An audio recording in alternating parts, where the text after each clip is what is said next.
Bonjour tout le monde, content de vous retrouver. Nous sommes le lundi 17 octobre 2022. Le Bitcoin vaut 19 300 dollars approximativement, l'Ether 1300 dollars. Donc oui, on a une petite poussée de l'Ether, peut-être un peu plus que le Bitcoin. Mais lorsqu'on regarde l'altcoin dominance, on voit qu'on a effectivement, on a encore des altcoins, donc c'est-à-dire l'Ether et les autres crypto-monnaies qui perdent de la valeur par rapport au Bitcoin depuis quelques semaines. Et ça pourrait, pourquoi pas, continuer au moins jusqu'à cette ligne-ci. On va en discuter aujourd'hui, on va analyser bien sûr le Bitcoin, je pense que ce sera même la première chose qu'on fera ici sur cette émission. On va voir qu'il y a des similitudes assez intéressantes entre les niveaux actuels et les niveaux qui étaient situés ici, donc le bottom de 2018. Est-ce que ça veut dire qu'on est sur le bottom? Ça, j'en ai aucune idée, mais c'est assez intéressant de remarquer certaines similitudes, on va en parler. On va parler également de cette news qui appuie le fait que il y ait énormément de smart money qui soient actuellement en train d'acheter et qu'on a peut-être ce qu'ils appellent le turning point psychologique, donc c'est-à-dire le point où effectivement le sentiment pourrait s'inverser, donc où on pourrait revenir sur enfin quelque chose qui pourrait s'apparenter à une tendance haussière dans les semaines, mois qui viennent. Donc on va parler de ça et on va enchaîner ensuite avec quelques altcoins, je ne sais pas encore lesquels je vais vous passer, on va voir ça ensemble. Allez, ceci étant dit, je vous passe la petite introduction, pensez à l'abonnement, au like si le contenu vous plaît, je vous dis à tout de suite.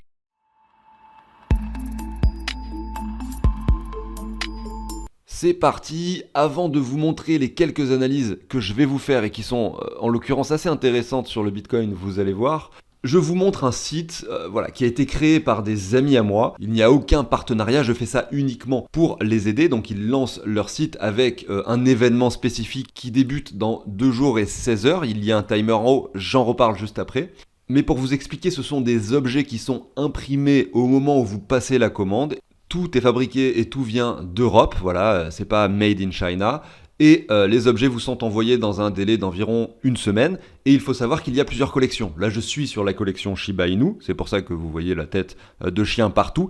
Mais c'est pour vous montrer les différents accessoires disponibles. Vous avez cela et puis ensuite vous avez une deuxième page. Il n'y a pas encore énormément de choses, mais ça va évoluer avec le temps. Au niveau des collections, il y a quand même pas mal de choses. Par exemple, si vous êtes un fan de Avax, vous avez des objets Avalanche, etc. Vous avez également au niveau des collections NFT Board App qui est disponible. Enfin, vous avez compris, je vous laisse y jeter un œil. Et au niveau de l'événement, dans 2 jours, il y aura un t-shirt qui sera imprimé en 100 versions, donc c'est une édition limitée. Vous allez pouvoir l'acquérir et si vous décidez de l'avoir, de l'acheter, ce t-shirt, vous allez avoir une chance sur 2 en fait, vous allez avoir un ticket et vous allez vraiment avoir une chance sur 2 d'obtenir 100 dollars d'Ethereum. Voilà, tout simplement. Je vous laisse y jeter un œil si ça vous intéresse, il y a les règles qui sont écrites sur le site, je vous mets le lien dans la description. Allez, c'est parti, on continue avec le Bitcoin. Alors, on a le Bitcoin à droite en octobre 2022, donc maintenant. On a ici le Bitcoin en décembre 2018. Et je vais aller sur un graphique, en fait, où j'ai simplement zoomé sur cette partie-là, également sur cette partie-là, pour pouvoir comparer les deux, tout simplement, et voir un petit peu ce qui se passe, et essayer d'observer les similitudes qui pourraient nous laisser penser. D'ailleurs, regardez à droite, vous avez la version 2018, et à gauche, la version d'aujourd'hui. Peut-être nous laisser penser que par la suite, regardez, cela pourrait se produire. C'est-à-dire ces bougies vertes qui se passe avec pourquoi pas un retour donc ici sur les 13 000 dans le cas où le Bitcoin était à 3 000 $, donc une performance d'environ 250-300%, ce qui pourrait amener le Bitcoin en étant assez pessimiste, on va dire aux alentours des 80 à 100%, donc des 35 à 40 000 $, et en étant optimiste, regardez, pourquoi pas monter jusqu'à 50 ou 60 000 $, environ 200%. Je pense pas qu'on puisse espérer un pourcentage aussi important que ce que l'on avait vu en 2018. Pourquoi? Eh bien tout simplement parce qu'on n'est pas dans le même contexte.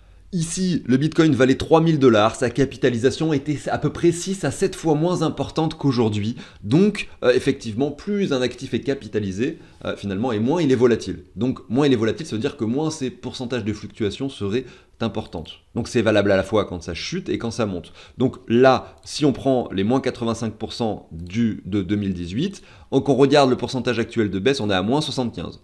Donc, on voit que cette volatilité est différente. Est-ce que là, le Bitcoin peut également faire moins 85? Oui, c'est possible. Et dans ce cas-là, ça contredirait ce que je viens d'expliquer au niveau de la volatilité et de la capitalisation. Mais c'est possible, effectivement, dans un contexte économique très très bearish, d'avoir un Bitcoin qui revient donc sur les 10 000 $. Le premier élément qu'on va regarder, de façon très rapide, c'est la temporalité. Je prends le sommet ici de novembre 2021, donc c'est très récent, il y a un an, on était sur les 67 000 $, et le point actuel, on a 49 semaines qui se sont écoulées. Vous voyez, donc un crash qui dure depuis 49 semaines. Si je regarde ce crash de 2018, regardez, donc du cycle précédent, je prends le sommet et 49 semaines pour voir où on tombe. 49 semaines ont tombé ici, voilà, sur ce point-là. Donc c'était pas le bottom exact, mais voilà, on n'était pas loin du bottom, c'était un très très bon niveau pour acquérir du Bitcoin sur le long terme. On peut l'observer sur le graphique par la suite. Voilà, donc ça c'est le premier élément intéressant. On observe que ici en 2018 le crash a duré un an. Si on prend celui de 2015 également ça a duré un an, mais je ne vais pas vous le mettre à l'écran, je vous demande de me croire ou d'aller vérifier par vous-même. Et le crash de 2021, nous sommes sur un an. La question c'est est-ce que ça va aller plus loin et ça va durer plus longtemps, ou est-ce que de la même façon que les 2 fois précédentes on va désormais monter. Voilà, donc ça c'est le premier élément qui me laisse penser qu'au niveau des occurrences ça pourrait à nouveau se vérifier, c'est-à-dire un crash d'un an pour pourquoi pas une petite poussée par la suite, ou en tout cas un bottom très proche aujourd'hui. Deuxième élément, c'est la survente sur le RSI. Survente sur le RSI ici, également là, vous voyez, ça s'est produit sur cette bougie-là, donc c'était vraiment le bottom, la survente en 2018. Et là, la survente, elle a commencé ici. Et vous voyez qu'aujourd'hui, le Bitcoin vous offre encore des prix similaires, encore très très bas aux 19 000 $. Donc ça, c'est intéressant à constater. Si on regarde 2015, de la même façon, on a le RSI en survente, etc. sur le bottom. Donc là, je vous montre simplement et je vous compare ça simplement au cycle précédent. Mais si on regarde encore les cycles précédents, c'est encore des similitudes qui se vérifient. Autre élément intéressant que je constate, c'est que le RSI ici, regardez, rebondit et se trouve désormais sur les 37, 35. Donc on a eu survente, bottom, et maintenant, enfin bottom provisoire peut-être, on ne sait pas, hein. Et ensuite, RSI qui retourne sur les 35 avec un cours qui se stabilise et qui range. Bah là, regardez, c'était pareil. Bottom, RSI en survente, et ensuite on retourne sur un RSI au niveau des 35 avec un range et un Bitcoin qui latéralise. C'est pas exactement le même graphique, là on voit qu'on est allé un petit peu plus bas, etc. C'est pas pareil. Malgré tout, il y a cette similitude. Voilà. Donc ici, qu'est-ce qui s'est passé? On a ce W qui s'est formé, un range qui a duré quand même assez longtemps au niveau de la temporalité, c'est-à-dire quand même 18 semaines. 18 semaines, c'est pas rien, on parle ici de 4-5 mois, je me suis peut-être trompé, mais voilà, on parle de plusieurs mois. Et derrière, bim, la cassure. Mais la cassure, on voit qu'elle est très rapide. Si vous avez manqué d'acheter du Bitcoin ici, croyez-moi, c'est très difficile de le faire là. Parce que là, une fois que le Bitcoin prend 30%, c'est-à-dire qu'il passe de 3 à 5 000, on a beaucoup plus de mal à acheter. On se dit, bah non, j'attends qu'il retourne aux 3 000, etc. C'est compliqué. Derrière, ça monte très fort, très vite. Regardez. Hop là, 14 000 $. Voilà. Ça ne s'arrête pas en fait. Une fois que ça monte, ça peut ne pas s'arrêter. Comme quand ça descend. Quand ça descend, ça ne s'arrête pas. À chaque fois, on se dit, ah bah ça va peut-être monter un peu plus haut pour que je puisse revendre. Et hop, ça descend. Et en fait, ah maintenant, j'ai pas pu revendre, etc. Voilà, c'est toujours la même histoire, toujours pareil. Donc, c'est toujours bien de faire des paliers et de réagir dans des moments comme dans lequel on est en ce moment. C'est-à-dire, là, le Bitcoin à 19 000, c'est peut-être un moment où il faut réagir. Donc pourquoi pas commencer à investir ou continuer d'investir avec le temps, lorsqu'on voit que ça continue à latéraliser, etc. Tout en gardant, ne jamais faire blanc ou noir, il faut toujours garder de la liquidité. Dans un portefeuille bien géré, on garde toujours de la liquidité au cas où la chute continuerait. Voilà. Donc vous voyez qu'à chaque émission, je rabâche un peu les mêmes choses, mais je le fais volontairement parce que plus le temps passe et plus on s'approche de quelque chose d'intéressant. Parce que au final, ça avance très lentement en weekly, mais ça avance quand même. À chaque fois, quand je vous parle de ça, on a observé cette chute, et plus le temps passe, plus on observe cette latéralisation qui dure et qui dure et qui dure. On a vu donc sur le cycle précédent 18 semaines, ça avait duré. Là, regardez, si on prend, cette bougie-là, on est à 17 semaines en fait. Voilà. Donc est-ce qu'on va faire quelque chose de similaire? Ça peut pousser jusqu'à 25 semaines, c'est possible. Est-ce qu'on va... du coup, on est proche de quelque chose là. Voilà. On peut pas ranger, on peut pas latéraliser pendant 6 mois, un an, ça n'arrivera pas. Il va y avoir un mouvement très puissant dans un sens ou dans l'autre très prochainement. Voilà. Je pense que je me mouille pas trop à dire qu'avant Noël, en fait, on va avoir quelque chose de très puissant qui s'opère, dans un sens ou dans l'autre. Et mon opinion, mon ressenti est que, effectivement, ce mouvement sera plutôt à la hausse.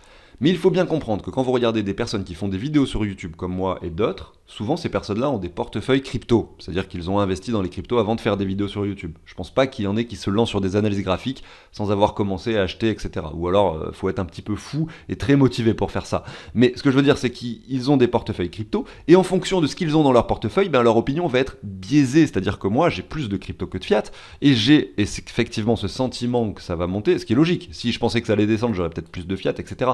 Mais le fait que mon portefeuille soit composé comme ça, forcément, ce que je vais vous donner comme indication, ça peut être biaisé par ce que je possède en fait. Peut-être que je fais des bêtises aussi. Donc la conclusion est que sur un marché, personne ne peut savoir ce qui va se passer et que donc vous devez vous faire votre propre avis et surtout votre stratégie d'investissement en imaginant toutes les possibilités.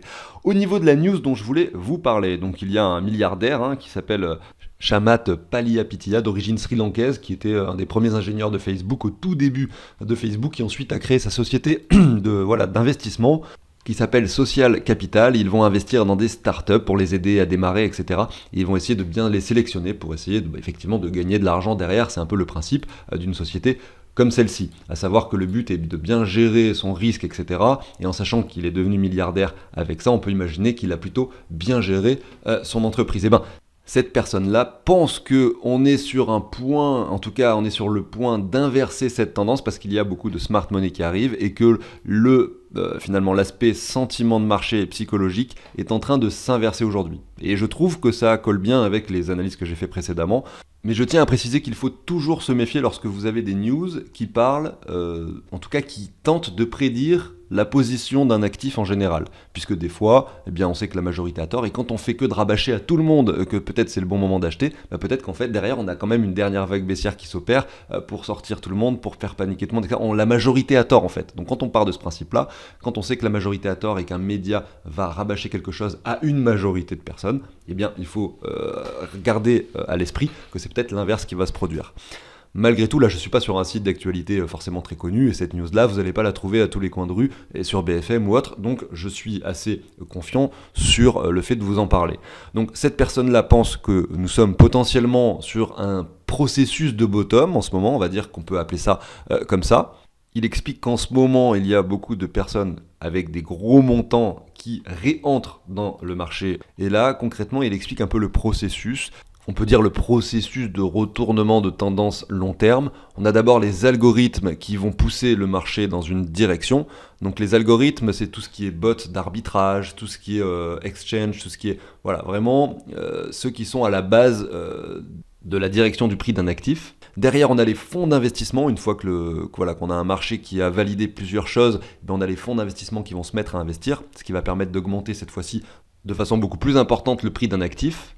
Et enfin, le dernier groupe, ça va être les retail, donc c'est les particuliers comme vous et moi, les traders, qui vont encore permettre d'augmenter de façon drastique le prix d'un actif. À savoir que lui, il parle des marchés en général, de tout ce qui est marché à risque, donc que ce soit le SP500 ou les actions d'entreprise ou encore les crypto-monnaies, bien sûr. Il ne parle pas forcément que des crypto-monnaies, il parle du secteur en général, économique, mais ce qu'il faut comprendre, c'est que sur le Bitcoin, finalement, si il y a une adoption massive qui s'opère, eh bien cette partie retail, finalement, est la partie qui permet de faire le plus augmenter le prix, finalement, des crypto-monnaies. C'est ce qui nous permet d'avoir les dernières grosses vagues haussières. Ça, vraiment, en fait, cette partie-là où vous avez le RSI qui descend et encore le Bitcoin qui passe de 30 à 60 000, c'est les retails, les particuliers qui permettent de faire augmenter ce prix-là. La smart money, elle est rentrée avant, et les algorithmes sont encore présents avant. C'est vraiment les phases, en fait, les 3 phases comme ça du marché. Voilà pour ça, on va maintenant aller regarder les analyses, les graphiques de quelques cryptos. Est-ce qu'il y a des choses intéressantes ?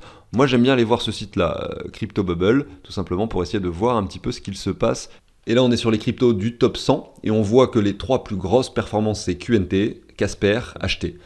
Au niveau des pires performances, donc là je suis sur des performances hebdomadaires, on a Clay, on a NIR Protocol, Chiliz, ETC, ADA, ICP, également Luna Classic et App.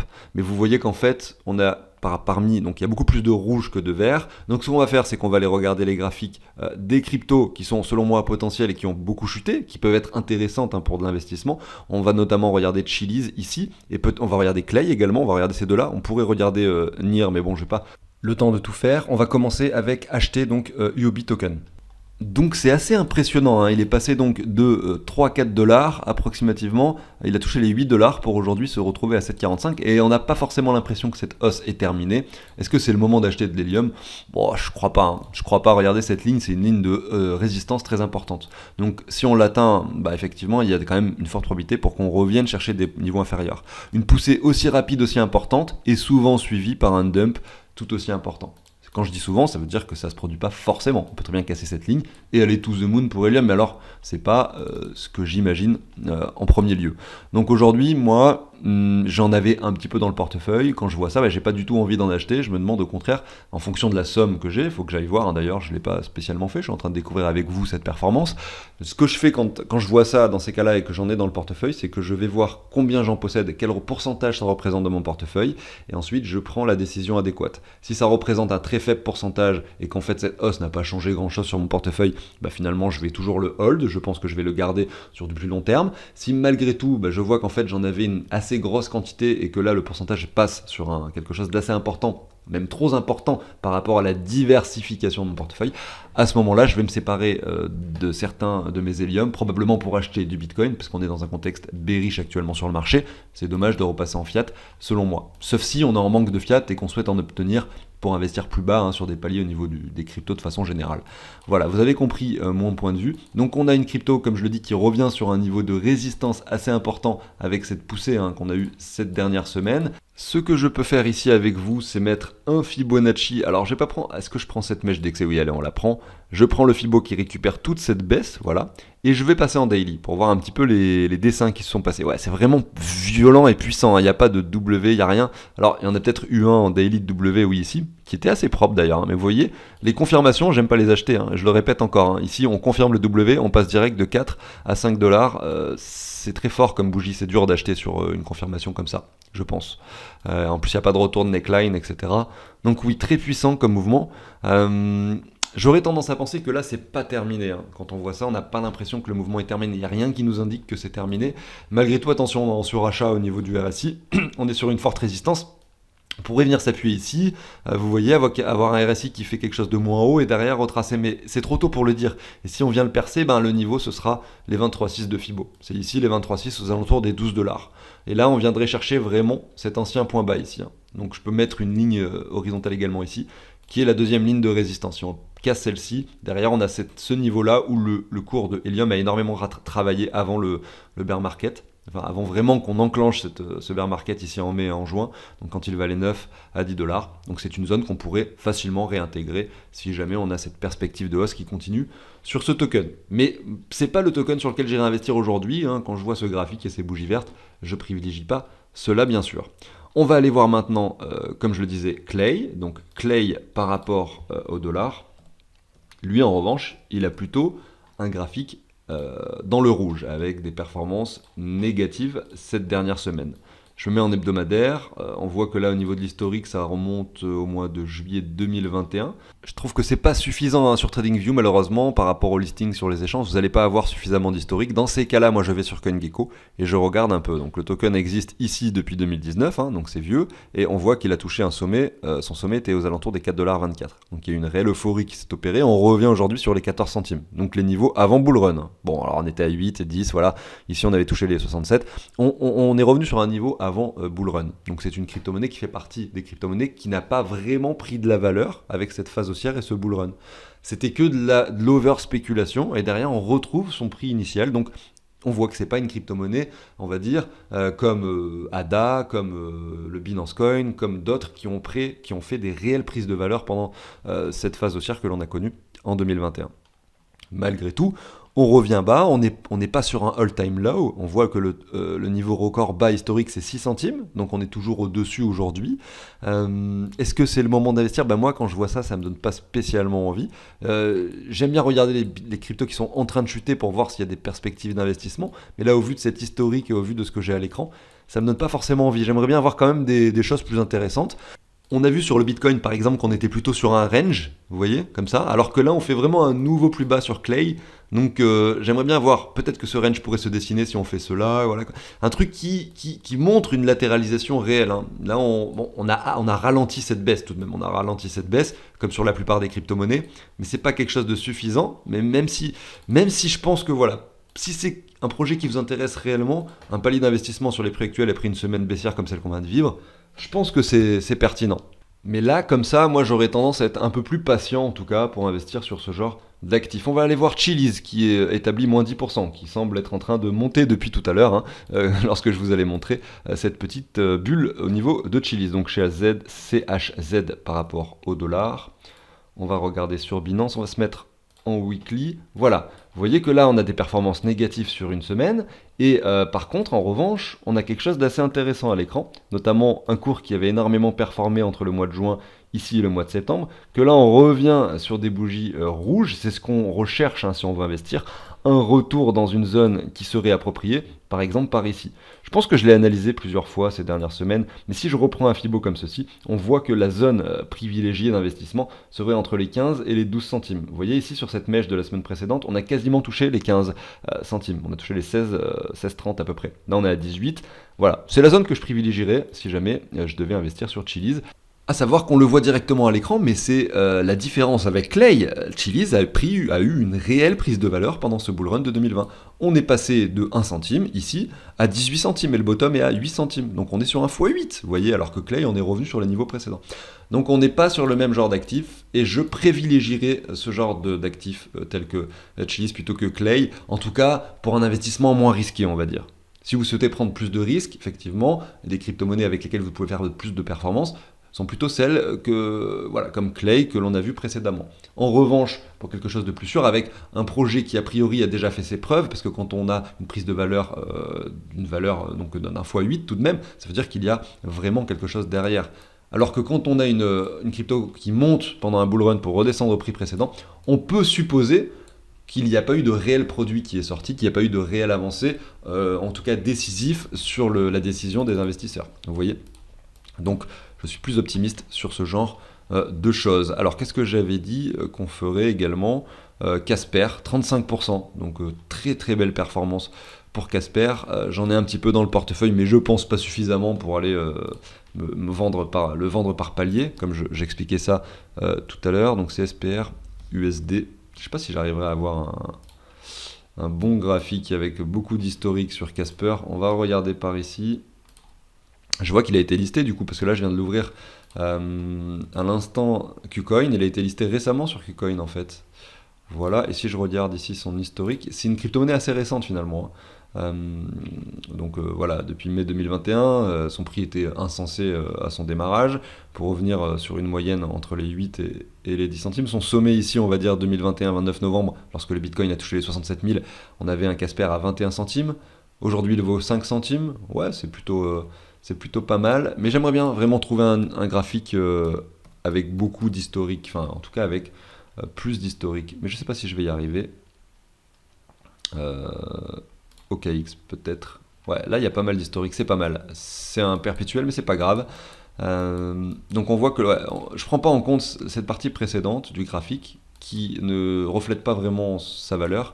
On prend ici à partir du mois de juillet 2021, on a eu un sommet ici, c'est une crypto-monnaie récente, je le précise. On a fait vraiment un all-time low, c'était récent, c'est assez récemment. Donc ça fait partie des projets, on va dire, à risque, où vous pouvez effectivement faire des très très gros profits à l'avenir, à savoir que c'était un très gros projet, ils ont fait une énorme levée de fonds et ça a énormément marché. Donc moi j'y crois quand même beaucoup. On a de très belles performances au niveau du graphique hebdomadaire, on a un joli W qui s'est confirmé sur cette bougie en fait.